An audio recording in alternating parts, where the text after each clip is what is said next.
Welcome viewer, I am Murugan S. This video tutorial describes how to fix delivery optimization service high network in Windows 10.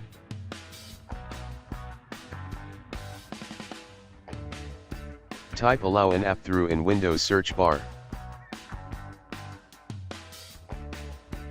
Click allow an app through Windows firewall.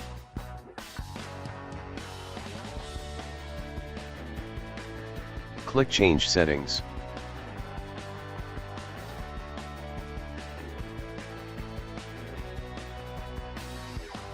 Uncheck delivery optimization. Click OK. Thanks for watching. I hope this video tutorial helps to solve the problem.